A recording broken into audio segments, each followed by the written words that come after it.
오늘 우리에게 주시는 하나님 말씀을 받겠습니다. 오늘은 여호수아 18장 1절에서 28절까지 말씀을 저 여러분이 한 절씩 말씀을 교독하여 받겠습니다.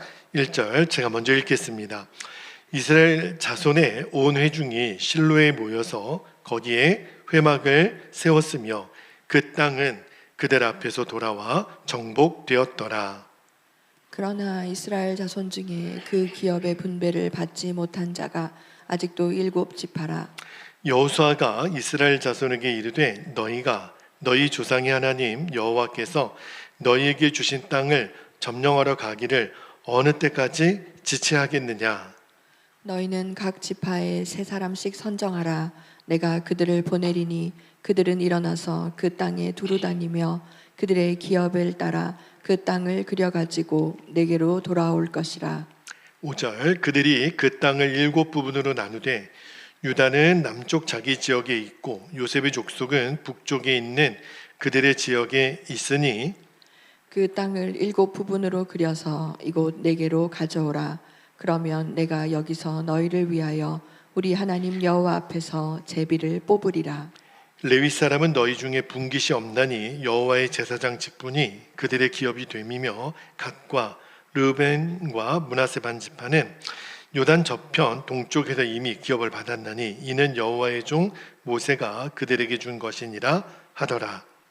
그 사람들이 일어나 떠나니 여호수아가 그 땅을 그리러 가는 사람들에게 명령하여 이르되 가서 그 땅으로 두루 다니며 그것을 그려 가지고 내게로 돌아오라. 내가 여기 실로의 여호와 앞에서 너희를 위하여 제비를 뽑으리라 하니 그 사람들이 가서 그 땅으로 두루 다니며 성읍들을 따라서 7부분으로 책에 그려서 실로 진영에 돌아와 여호수아에게 나아오니 여호수아가 그들을 취하여 실로의 여호와 앞에서 제비를 뽑고 그가 거기서 이스라엘 자손의 분파대로 그 땅을 분배하였더라. 베냐민 자손 지파를 위하여 그들의 가족대로 제비를 뽑았으니 그 제비 뽑은 땅의 경계는 유다 자손과 요셉 자손의 중간이라. 그들의 북방 경계는 요단에서부터 여리고 북쪽으로 올라가서 서쪽 산지를 넘어서 또 올라가서 베다웬 황무지에 이르러 또 그 경계가 거기서부터 루스로 나아가서 루스 남쪽에 이르나니 루스는 곧 베델이며 또 그 경계가 아다롯 앗달로 내려가서 아래 베토론 남쪽 산 곁으로 지나고 베토론 앞 남쪽 산에서부터 서쪽으로 돌아 남쪽으로 향하여 유다 자손의 성읍 기럇 바알 곧 기럇 여아림에 이르러 끝이 되나니 이는 서쪽 경계며 남쪽 경계는 기럇 여아림 끝에서부터 서쪽으로 나아가 넵도아 물 근원에 이르고 르바임 골짜기 북쪽 흰놈의 아들 골짜기 앞에 있는 산 끝으로 내려가고 또 흰놈의 골짜기로 내려가서 여부스 남쪽에 이르러 엔 로겔로 내려가고 17절 또 북쪽으로 접어들어 엔 세메스로 나아가서 아둠밈 비탈 맞은편 글릴롯으로 나아가서 루벤 자손 보안의 돌까지 내려가고 북으로 아라바 맞은편을 지나 아라바로 내려가고 또 북으로 벳 호글라 곁을 지나서 요단 남쪽 끝에 있는 여메 북쪽 해만이 그 경계의 끝이 되나니 이는 남쪽 경계며 동쪽 경계는 요단이니 이는 베냐민 자손이 그들의 가족대로 받은 기업의 사방 경계였더라.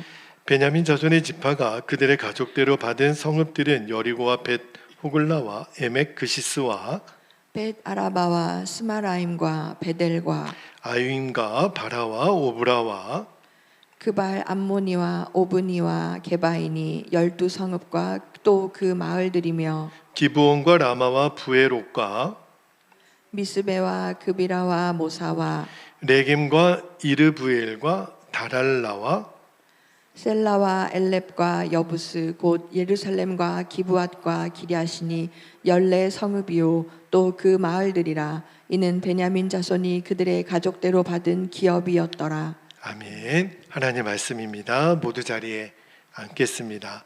자, 이제 여호수아 강의 이제 중반이 이제 지나가고 있는데 오늘 17번째 본문은 18장 말씀입니다. 3절 마지막 부분에 보면 여호수아가 그 7지파 땅을 분배받지 못한 7지파들에게 뭐라고 말을 하냐면 어느 때까지 너희가 지체하겠느냐 이런 말을 해요. 오늘 그 부분을 설교 제목으로 삼았는데, 자 여러분, 이제 여호수아 후반부로 이렇게 계속 나아가면 계속 땅 분배하는 이야기가 계속 반복이 되기 때문에 약간은 좀 지루하기도 하고, 또 우리에게는 낯선 지명들이 나와서 어떤 생각이 드냐면 도대체 땅 분배는 언제 끝나는 거야? 계속 땅만 나누다가 시간 다 지나가겠네, 이런 마음이 들 정도이죠. 여러분, 여호수아를 계속 우리가 강의하면서 맞아요, 하나님이 이스라엘 백성들에게 땅을 주겠다고 약속을 하셨고 실제로 그 땅을 이제 하나하나 이루어가는 이제 모습을 보죠. 여러분, 여호수아를 다시 한번 복기해 보면 홍해를 가른 것도 하나님의 은혜고, 또 요단을 건넌 것도 하나님의 은혜고, 정말 그렇게 견고했던 여리고성을 무너뜨리고, 또 아이성에서 잠깐 실패도 경험했지만 다시 또 회개하고 회복하는 은혜, 하나님이 주신 은혜들 이스라엘 백성들이 경험했죠. 그리고 가나안 이제 남부 지역에 있는 이제 가나안 족속들을 싸워서 이기고, 북쪽에 있는 연합군들을 다 싸워서 이겼어요. 그리고 이제 하나님이 약속하신 땅을 차례차례로 우리가 허락해 이제 가는 모습을 보는데, 오늘 여호수아 18장에 들어와서 이제 우리가 보는 게 뭐냐면, 이제부터 어떤 관점으로 우리가 여호수아를 읽어야 되냐면, 이제는 더 이상 정복이 중심이 아니에요. 이제까지는 싸웠고 또 승리했고 이제 뭔가 정복하는 개념이었는데, 이제는 하나님이 이제 다 이기게 하셨기 때문에 그 기업을 누리게 하는 거, 그게 중심이에요. 하나님이 다 약속을 하셨잖아요. 이제는 뭐냐면 약속하신 것을 내가 믿음으로 받아 누리면 돼요. 자, 그런데 오늘 여호수아 18장에 들어보면 의외의 장면이 하나 나와요. 어떤 장면이 나오냐면, 자, 가나안이 대부분 정복됐고 전쟁도 끝났어요. 근데 아직까지도 7지파가 기업을 받지 못하고 있다는 장면이 나와요. 말씀을 잘 읽어보면 하나님이 안 주셔서 그런가? 아니에요. 자, 여호수아가 3절 중간에 보면 이렇게 말하죠. 한번 볼게요. 너희 조상의 하나님 여호와께서 너희에게 주신 땅을, 무슨 말이냐면 이미 주셨다는 거예요. 하나님이 너에게 주셨잖아. 근데 그들이 안 들어간 거예요. 하나님은 이미 허락을 하셨는데 7지파가 그 땅을 차지하지 않는 거예요. 이게 영적으로 어떤 의미가 있냐면, 오늘 우리의 모습으로 제가 비유를 해보면 이런 거예요. 여러분, 우리는 다 구원을 받았죠. 하나님의 은혜로. 근데 좀처럼 성도님들이 내가 구원받았다, 하나님의 은혜로 구원받았다, 아멘은 해요. 근데 기도의 자리로 들어가지는 않습니다. 자, 말씀이 능력이 있다라는 거는 알아요. 그런데 많은 성도들이 말씀대로 살아가는 것을 자꾸 미룹니다. 하나님이 우리에게 사명을 맡겨주시죠. 그런데 뭐라고 말하냐면, 언젠가는 할게요. 조금만 더 있다 할게요. 형편이 좋아지면 할게요. 건강이 좋아지면 할게요. 자꾸 미룹니다. 자, 지금 7지파에게 하나님이 이미 땅을 주셨다니까요. 근데 안 들어가는 거예요. 미루는 거예요. 그래서 여호수아를 통해서 7지파에게 너희가 언제까지 지체하겠느냐? 하나님이 우리에게도 동일하게 물으세요. 너희가 언제까지 머뭇머뭇거리고 있겠느냐? 우리에게 주시는 질문이에요. 그 질문 앞에서 오늘 우리의 믿음을 돌아보는 시간이 되기를 축복합니다. 자, 오늘 3가지 주신 말씀의 진리를 좀 나누고 기도하기를 원하는데, 자, 첫 번째, 이 7지파를 통해서 주님 주시는 첫 번째 진리가 뭐냐면, 하나님의 백성은요, 먼저 예배의 자리를 세워야 한다라는 말씀을 여러분과 좀 나누고 싶어요. 자, 1절 말씀을 좀 다시 한번 볼게요. 오늘 본문 1절에 보니까 이스라엘 자손의 온 회중이 어디에 모이냐면 실로에 모입니다. 실로에 모여서 거기에 뭘 세워요? 회막을 세웠으며 그 땅은 그들 앞에서 돌아와 정복되었더라. 이 짧은 말씀이지만 이 1절 말씀이 굉장히 중요한 말씀이에요. 여기 보면 실로라는 단어가 나오죠. 여러분 이거를 좀 기억하셔야 돼요. 왜 실로냐면 앞으로 300년 동안 이 실로가 이스라엘 신앙의 중심지가 됩니다. 회막을 세웠다 그랬죠. 여기서 제사가 드려지고 대제사장이 여기서 섬깁니다. 나중에 사무엘이 이 실로에 있는 회막에서 하나님 음성을 듣죠. 그러니까 이 실로는요, 단순한 장소가 아니에요. 하나님의 임재, 하나님이 함께 하시는 장소의 상징입니다. 근데 오늘 1절 말씀을 통해서 제가 뭘 주목해 봤냐면 순서예요, 순서. 자, 회막을 먼저 세우고 그 다음에 기업을 나누는 거예요. 우리는 보통 반대로 생각하거든요. 땅부터 나누자. 재산부터 정리하자.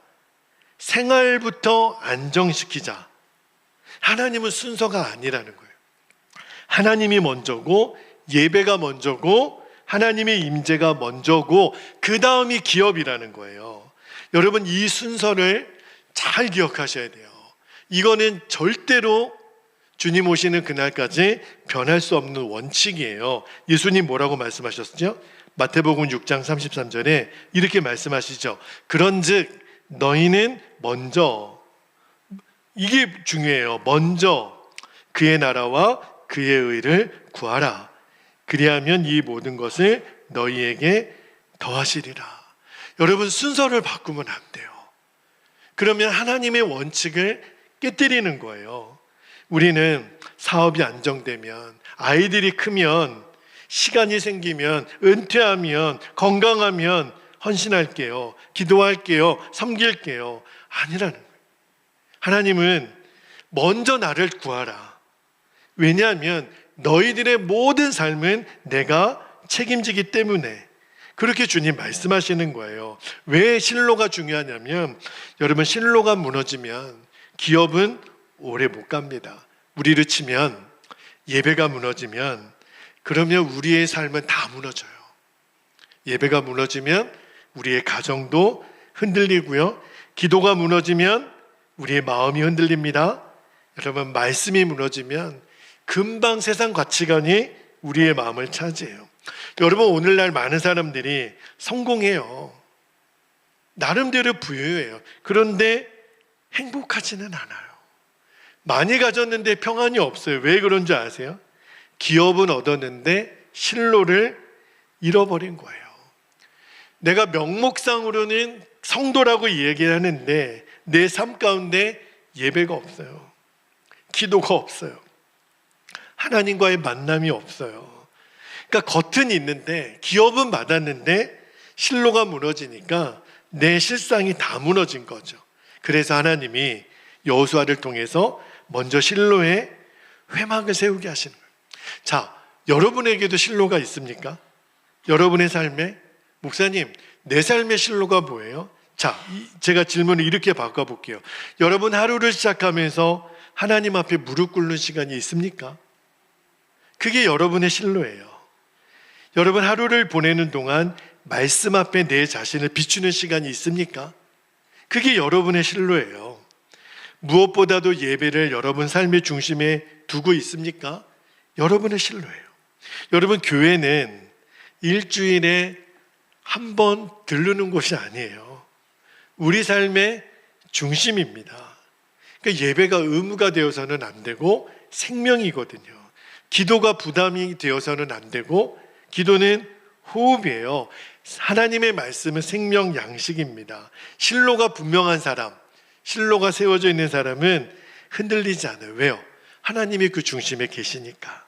여러분, 하나님이 저와 여러분에게 제일 먼저 회복하기를 원하시는 게 환경도 사업도 건강도 아니에요. 예배입니다. 예배. 실로가 세워진 사람은 하나님이 중심에 서 있는 사람은 다 제자리를 찾게 돼요. 여러분 요즘 혼란스럽습니까? 제가 그랬거든요.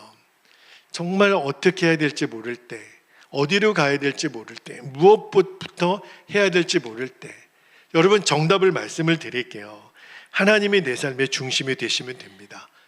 그러면 그 어지러웠던 것이 다시 제자리를 찾게 돼요. 여러분 우리 마음속에 무너진 실로를 다시 세우기를 축복합니다. 하나님보다 앞서 있는 모든 것들 다 내려놓고 예배를 다시 회복하고 예배를 귀하게 여기고 하나님을 삶의 제일 첫 자리로 모셔들면, 그러면 하나님이 우리에게 허락하신 기업의 풍성함은 보너스로 주시는 거예요. 자, 두 번째 주시는 말씀의 은혜를 나눌게요. 그래서 하나님이 여호수아를 통해서 7지파를 책망하시는데 뭘 책망하셨냐면, 두 번째, 우리의 머뭇거리는 믿음을 책망하신다는 거예요. 자, 1절에 실로의 회막을 세웠어요. 자, 분위기는 너무 좋죠. 그런데 그러면 이 다음에 자연스럽게 기업을 나누면 되잖아요. 근데 여호수아가 뜻밖의 말을 해요. 3절 말씀을 볼게요. 3절에 보니까 여호수아가 이스라엘 자손에게 이르되 너희가 너희 조상의 하나님 여호와께서 너희에게 주신 땅을 점령하러 가기를, 보세요, 어느 때까지 지체하겠느냐. 오늘 설교 제목이에요.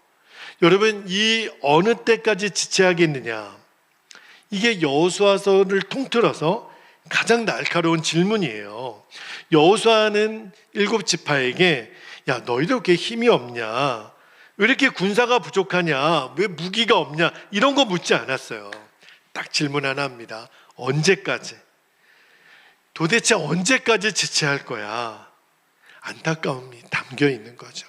여러분, 부모님이 자녀들이 깊은 낙심에 빠져서 아무것도 못하고 집에만, 자기 방에만 그렇게 갇혀서 밥도 안 먹고 나가지도 않고, 그리고 그렇게 갇혀있는 아이를 보면 부모 마음이 얼마나 답답합니까? 그러면 부모가 이렇게 얘기할 거예요. 너 언제까지 이렇게 무너져 있을 거야? 언제까지 이렇게 머뭇거리고 있을 거야? 언제까지 미루고 있을 거야? 아이가 대답을 하죠. 내가 알아서 할게요. 때가 되면 할게요. 제가 한다니까요. 근데 좀처럼 움직이지 않아요. 부모가 얼마나 답답합니까? 너 언제까지 그 자리에 머물러 있을 거야? 저는 여호수아가 지금 7지파에게 어느 때까지 지체하겠느냐, 하나님의 마음이에요. 하나님이 지금 어떤 마음이냐면 7지파에게 내가 다 줬잖아. 여러분 3절에서 중요한 단어가 뭐냐면 여호와께서 너희에게 주신 땅이에요. 아직 점령하지 않았는데 이미 주셨다는 거예요. 이게 하나님의 약속이거든요. 하나님은요, 참 재밌어요. 앞으로 이루실 일을 이미 이루신 것처럼 말씀하시는 게 하나님의 화법이에요. 아브라함에게도 그러셨죠. 여러분, 아브라함이 자녀가 없을 때, 그가 75세 되던 해에 하나님이 아브라함에게 무슨 명령을 주셨냐면, 아브라함아, 너 큰 민족이 될 거야. 밑도 끝도 없는 얘기를 해요. 자, 그 말씀이 어디 있냐면 창세기 12장 1절 2절을 볼게요. 아브라함에게 하나님 뭐라고 말씀하시냐면, 여호와께서 아브라함에게 이르시되 너는 너의 고향과 친척과 아버지의 집을 떠나 내가 너에게 보여줄 땅으로 가라. 2절에 보니까 내가 너로 큰 민족을 이루고 너에게 복을 주어 너의 이름을 창대하게 하리니 너는 복이 될지라. 여러분, 이때까지만 해도 아브라함은 쥐뿔도 없었어요. 아무것도 없었어요. 자식도 없었어요. 근데 큰 민족이 되게 하겠다. 이게 뭐죠? 약속이에요. 하나님의 약속 안에서는 이미 시작이 된 거예요. 여호수아서도 마찬가지죠. 이미 주셨어요. 모든 지파에게 다 주셨어요. 그런데 7지파가 들어가지 않는 거예요. 여러분, 여기에 믿음의 신비가 있어요.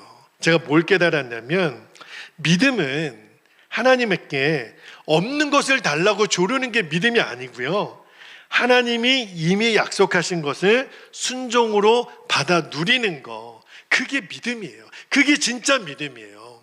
하나님, 나 이거 없는데 이것 좀 주세요. 믿습니다. 그게 믿음이 아니라 하나님이 이미 너에게 준 거예요. 하나님이 우리에게 주신 것, 약속으로 그거를 믿고 순종으로 받아 누리는 거. 근데 우리도 종종 이렇게 기도할 때가 있잖아요. 하나님, 그럼 믿음 주세요. 저에게 믿음 주시면 되잖아요. 근데 하나님, 답답함이 있어요. 이미 하나님은 우리에게 말씀을 주셨고 성령을 주셨고 교회를 주셨고 은혜를 주셨는데 이미 사명도 주셨는데 하나님이 안 주신 게 아니에요. 문제는 내가 믿음으로 나아가지 않는 거. 이게 문제예요. 왜 우리 성도들이 어떤 딜레마에 빠져 있냐면 기도의 응답은 기다려요. 근데 중요한 거는 기도의 자리로 안 나가요. 안 믿는 거예요. 기도하면 응답해 주신다라는 것을 진짜 믿으면 기도의 자리로 나아가는데 안 믿는 거예요. 가정을 위해 기도해 달라고 부탁은 하면서도 정작 우리 가정 안에 예배가 없어요. 마음의 평안을 원하면서도 말씀은 가까이 하지 않고 우리는 하나님이 알아서 모든 것을 다 해주기를 원하세요. 여러분, 말을 물가까지 끌고는 갈 수 있죠. 그러나 물을 먹여줄 수는 없습니다. 물은 누가 먹어야 돼요? 말이 먹어야 돼요. 하나님이 우리를 이미 문 앞까지 다 데리고 오셨어요. 이제 그 문을 열고 들어가는 거는 나의 결단과 순종이에요.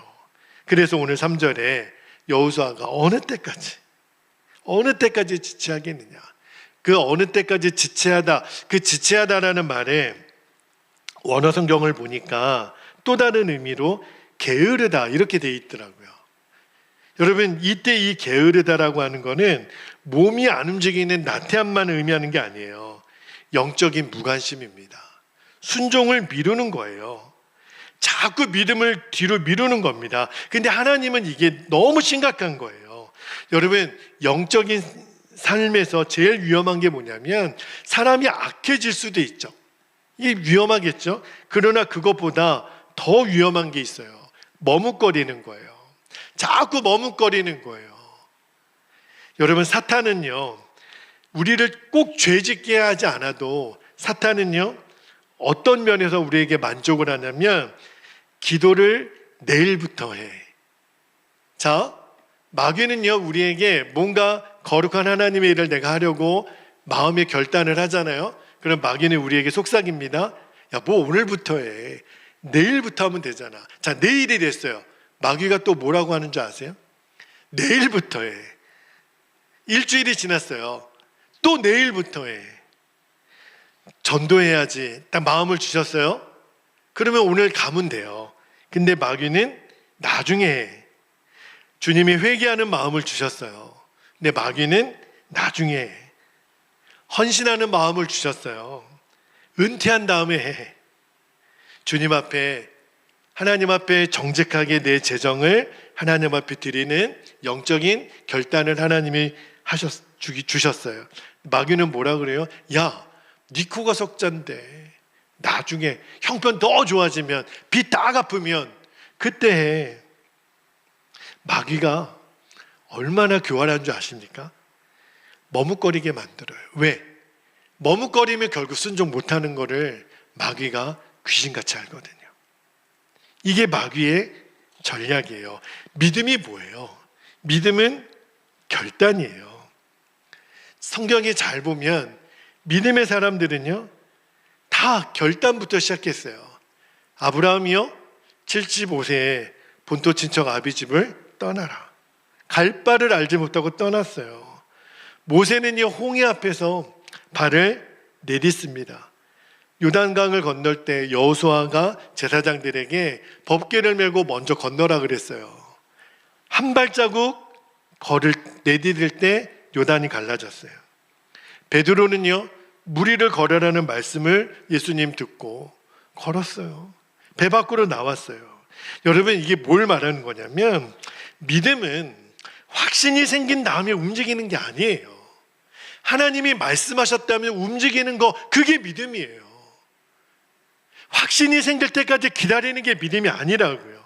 오늘 하나님 우리에게 뭘 말씀하시냐면 먼저 한 걸음을 내디뎌라. 그 다음에 하나님의 길을 여시겠다는 거예요. 저는요, 오늘 7지파의 모습을 보면서 과연 나는 이들하고 얼마나 다를까 생각해 보면 좀 이상하잖아요. 자, 이들은 광야 40년을 견뎠어요. 요단도 건넜고요. 수없이 많은 전쟁도 치렀어요. 근데 왜 마지막 단계에서 멈출까? 이미 산전수전 다 겪었는데 이제 취하기만 하면 되는데 이게 도대체 무슨 의미일까? 하나님 앞에 구했어요. 하나님, 이게 무슨 의미입니까? 주님이 가르쳐 주신 게 뭐냐면 편안함과 익숙함이라는 마음을 주시더라고요. 신앙도 그래요. 여러분, 처음에는 우리가 첫사랑과 첫 은혜를 받을 때는 편안함과 익숙함이 그렇게 우리에게 장애가 되지 않았어요. 힘들어도 새벽에 기도하러 나가고, 내가 말씀을 먼저 읽고 기도하고 봉사도 기쁨으로 하고, 근데 어느 순간에 익숙함과 편안함이 찾아와요. 했던 건데 뭐, 내가 다 아는 건데 뭐, 좀 피곤한데 뭐. 점점 내 마음 안에 익숙해지는 것, 지금 이 편안함에 내가 머물러 있으려고 하는 것, 그러면 어떤 현상이 일어나냐면 감격이 사라져요. 내가 점점 메말라 갑니다. 신앙은 습관이 됐죠. 예배는 드려요. 근데 내 안에 뭐가 문제냐면 사모함이 없어요. 예배 자리로 나올 때 기대함이 없어요. 하나님이 우리에게 물으시는 거예요. 너 언제까지 그 자리에 머물러 있겠느냐? 여러분, 이제 주님께서 여러분에게 주시는 질문을 이제 대답하실 차례예요. 오래전부터 주님이 우리에게 말씀하시는 거, 용서해야 될 사람이 있는데 아직도 내 마음을 열지 못하는 상태, 화해를 해야 되는데 미루고 있는 상태, 봉사해야 되는데 핑계를 대고 움직이지 않는 상태, 기도해야 되는데 시간이 없다고 말하고 있지는 않은지. 근데 하나님이 오늘 여호수아를 통해서 7지파에게 언제까지 머뭇거리고 있느냐, 이 질문은요, 정죄하려고 묻는 게 아니에요. 이 질문은요, 물론 책망은 책망이죠. 그러나 그게 끝이 아니라 동시에 초청하는 거예요. 이제 일어나라는 거예요. 이제 그 자리에서 일어나라는 거예요. 믿음으로 나아가라는 거예요. 하나님이 이미 너희들에게 주셨다. 여호수아는 책망만 하지 않습니다. 이어지는 말씀을 읽어보면 각 지파에 사람을 세워요. 그리고 조사하게 하고 그림 그려오라 그러고 또 제비를 뽑아서 기업을 다 나눠줍니다. 그러니까 언제까지 머뭇거리고 있느냐, 언제까지 지체하고 있느냐, 이거는 책망이 아니라 순종으로 나아가게 하시려는 하나님의 은혜예요. 우리도 마찬가지죠. 여러분이 오늘 말씀을 들을 때 목사님이 나 들으라고 하시는 말씀인가, 나를 치시는 말씀인가, 제가 여러분을 왜 쳐요? 주님의 말씀인데 언제까지 지체하겠느냐? 여러분에게 주시는 말씀이라면 내 삶에도 지금 지체하고 있는 영역이 있다면, 순종해야 되는데 자꾸 뒤로 미루고 있는 영역이 있다면, 그러면 오늘 주님이 다시 믿음으로 일어서 그리고 가, 조사해, 그림 그려와, 너 살아야 돼, 믿음으로 걸어가게 하시는 생명의 말씀임을 꼭 믿게 되기를 축복합니다. 마지막 한 가지만 좀 더 나눌게요. 세 번째 주시는 말씀의 진리가 뭐냐면 하나님은 순종하는 자에게 기업을 누리게 하신다는 거예요.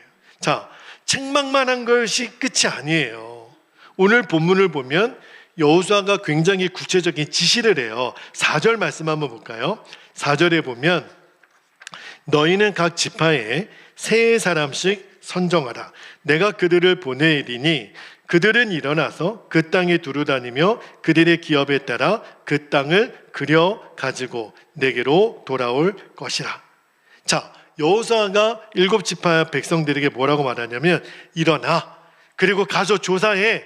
그리고 그림 그려와. 다시 돌아와. 그러면 내가 제비 뽑아줄게. 여러분, 이게 뭘 말하는 거냐면, 하나님은, 우리는 손 안 대고 코 풀고 싶어요. 근데 하나님은 그러지 말라는 거예요. 하나님은 모든 것을 기적처럼 대신해 주지 않으세요. 이스라엘은요, 직접 걸어가야 됐고, 살펴보아야 됐고, 그림 그려와야 됐고, 직접 순종해야 됐어요. 그러면 하나님이 기업을 확정해 주신다는 거예요. 여러분, 이게 하나님 일하시는 방법입니다. 10절을 한번 볼게요. 오늘 말씀 10절에 보니까 여호수아가 그들을 위하여, 보세요, 실로의 여호와 앞에서 제비를 뽑고 그가 거기서 이스라엘 자손의 분파대로 그 땅을 분배하였더라. 여러분, 제비 뽑기는, 우리는 제비 뽑기를 우연의 일치라고 생각해요. 성경의 제비 뽑기는 그런 개념이 아닙니다. 성경의 제비 뽑는 거는 하나님의 지명하신 원칙으로 받았어요. 자, 잠언 16장 33절 말씀 볼게요. 잠언 16장 33절에 보면, 보세요. 제비는 사람이 뽑으나 모든 일을 작정하기는 여호와께 있느니라. 자, 이제 조사해서 그림 그려 왔잖아요. 자, 분파대로 제비 뽑아서 땅을 분배하는데 기업을 결정하시는 거는 하나님이시라는 거예요. 여호수아가 자, 누구 지파는 어느 땅, 누구 지파는 어느 땅 이렇게 보내지 않았어요. 여러분, 백성들이 지금 아무것도 안 한 게 아니죠.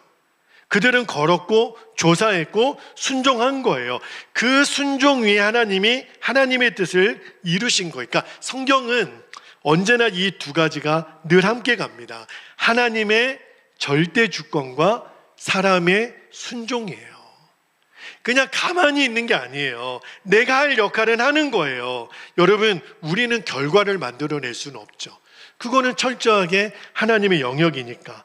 그러나 우리는 하나님 말씀에 순종해야 돼요. 열매요, 하나님께 속해 있어요. 그러나 씨 뿌리는 일은 우리가 해야 돼요. 성장이요, 하나님께 있죠. 그러나 물을 주는 일은 우리의 몫이에요. 어제 제가 이제 교회에 나와서 보니까 여러분 요즘 너무 가물잖아요. 그리고 너무 더우니까 우리 교회 앞에 있는 화단에 있는 이렇게 나무 꽃들도 제가 딱 보니까 너무 목말라 하고 있다라는 느낌이 드는 거예요. 그래서 어제 제가 이제 호수 연결해 가지고 물을 한 30분 동안 계속 뿌려줬어요. 그러니까 어떤 느낌이 드냐면 이 식물들이 그 목말라 하는 것들이 시원하게 해갈되고 있는 느낌이 드는 거예요. 자, 여러분, 제가 하나님께 어떤 영감을 받았냐면 하나님은 우리를 성장시키기를 원하시죠.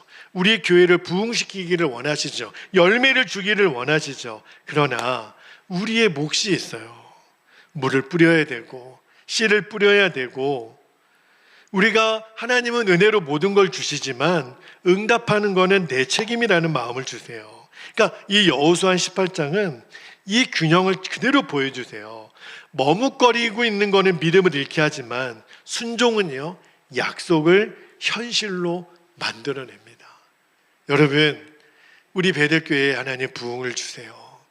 우리 교회가 영적으로 하나가 되게 해주세요.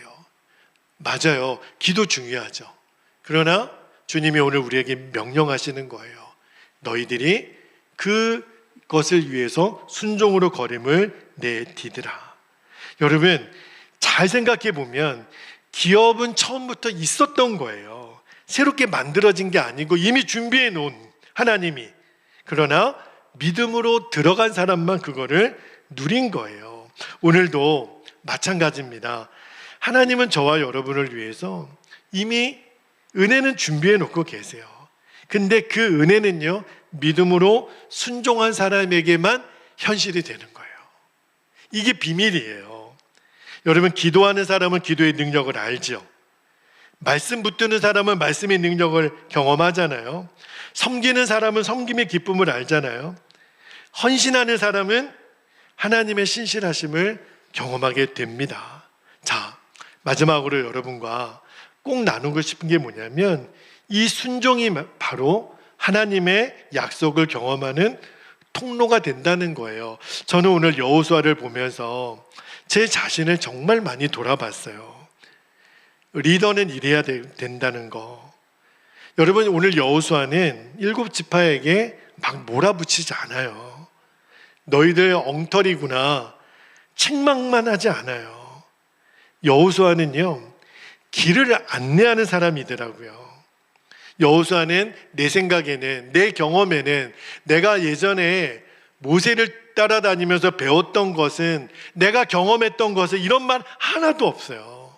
오늘 본문을 잘 읽어보면 10절에도 나오지만 여호와 앞에서, 이 표현이 반복돼요. 제가 뭘 깨달았냐면, 진짜 지도자, 좋은 지도자는 사람을 자기 앞으로 모으는 게 아니에요. 하나님 앞으로 인도하는 사람. 제가 전에 섬기던 교회 목사님으로부터 배웠던 진리가 하나 있어요. 그 목사님은 한국 교회에서 설교를 잘 하시는 목사님으로 자타가 공인하는 목사님이셨는데, 목사님이 언젠가 그런 이야기를 하시는 것을 들었어요. 두려우시다는 거예요. 왜 그러냐면, 설교를 잘하는 목사로 성도들에게 각인되는 거, 그렇게 인정받는 게 얼마나 두려운 일인지. 그럼 제 생각에는 설교를 잘하는 목사님으로 기억되는 것보다 더 큰 복이 어디 있겠나 싶은데, 목사님 뭐라고 말씀하셨냐면, 진짜 설교자는 설교자가 기억되는 게 아니라 설교를 듣고 나서 예수 그리스도, 예수님 그분이 기억되고 예수님 앞으로 나아가게 하는 그 사람이 진짜 설교자지. 설교자가 목사님 오늘 너무 설교 잘하셨어요, 그럼 진짜 설교자가 아니라는 거예요. 오늘 여호수아는요, 이스라엘 백성들을 하나님 앞에 계속 서게 하는 거예요. 여러분, 저는 오늘 그런 마음의 소망이 있습니다. 여러분, 오늘 저의 설교를 듣는 시간이 아니죠. 이 시간에는 우리가 하나님의 음성을 듣는 시간 아닙니까? 저는 오늘 본문에서 제일 마음에 남는 한 단어가 있어요. 표현이 어느 때까지, 너희가 어느 때까지, 오늘 3절에 여호와께서 너희 조상의 하나님이 너희에게 주신 땅을 점령하지 아니하려느냐. 저는 이 말씀이 7지파를 향한 말씀이 아니라 저를 향한 말씀으로 계속 들려져요. 너 언제까지 기도를 미룰 거야? 언제까지 용서를 미룰 거야? 언제까지 순종을 미룰 거야? 여러분, 우리가 하나님의 뜻을 몰라서 순종 안 하는 게 아니에요. 알면서도 미루고 있는 겁니다. 하나님이 우리를 정죄하려고 부르는 게 아니거든요. 다시 일어나라, 믿음으로 걸어가라. 하나님 약속을 붙들라는 거예요. 이미 약속하셨거든요. 하나님은, 여러분, 우리에게는 더 많은 증거가 필요한 게 아니에요. 순종하는 믿음입니다. 광야에서 머물지 않기를, 이제 그 경계선에서 주저하지 않기를, 하나님이 우리 앞에 놓아주신 하나님의 기업을 이제 믿음으로 누리면 돼요. 말씀을 마무리하겠습니다. 여러분, 저는 오늘이 언제까지를 끝내는 날이 되기를 축복합니다. 오늘이 우리의 머뭇거림을 내려놓는 날이 되기를 축복합니다. 오늘이 믿음의 첫걸음을 내딛는 날이 되기를 축복합니다. 반드시 하나님이 예비하신 은혜, 사명, 기쁨을 충만하게 누리는 저와 여러분이 되실 줄 믿습니다. 이제 우리 함께 기도하겠습니다. 오늘 어느 때까지 지체하겠느냐 하는 음성을 내 자신에게 주신 음성으로 여러분 꼭 받으시고, 첫 번째 우리가 함께 기도하기를 원하는 기도 제목은 우리의 머뭇거림을 주님 앞에 내려놓는 겁니다. 여러분, 이제 시간이 없어요. 우리에게 그렇게 시간이 많이 남아있지 않더라고요. 이제 더 이상 지체할 시간이 없어요. 내려놓고 믿음으로 순종의 자리로 나오십시오. 안 죽어요. 안 망해요. 진짜 기업의 풍성함을 누리려고 주님 오늘 우리를 초청하세요. 두 번째는 예배를 삶의 중심에 다시 세우셔야 합니다. 그리고 주께서 주신 은혜를 믿음으로 누려야 돼요. 실로에서 회막을 먼저 세우게 하셨어요. 그리고 나서 기업을 누리는 거예요. 이 순서가 바뀌면 안 돼요. 예배를 언제나 삶의 중심에 두게 하소서. 이제 여름, 뜨거운 여름도 곧 지나가지요. 하나님, 이제 하반기를 내가 예배의 생명을 걸고, 기도의 생명을 걸고, 전도의 생명을 걸고 주님 나아가겠습니다. 그리고 또 하나, 우리 교회에 지금 육신의 질병으로 고통당하는 이들을 위해서도 여러분 기도해 주시고, 온 세계가 재앙과 같은 기후재앙에 지금 온 인류가 이러다 망하는 거 아닌가. 어떻게 40도 50도가 넘는 일상을 견뎌야 되고, 전쟁은 끊어지지 않고, 지진이 일어나고 태풍이 오고, 도대체 인간이 얼마나 더 망가져야 될지 두려운 마음이 드는 시대를 살고 있습니다. 하나님 살려주세요. 하나님 우리를 불쌍히 여겨주세요. 이 재앙의 시작이 인간의 욕심이라면 우리가 이것을 내려놓고 하나님 말씀에 순종함으로 온 인류가 주님 앞에 무릎 꿇게 해주시도록 이 시간 주신 말씀과 기도의 제목을 붙잡고 주님의 이름을 간절히 부르고 통성으로 기도하겠습니다. 주여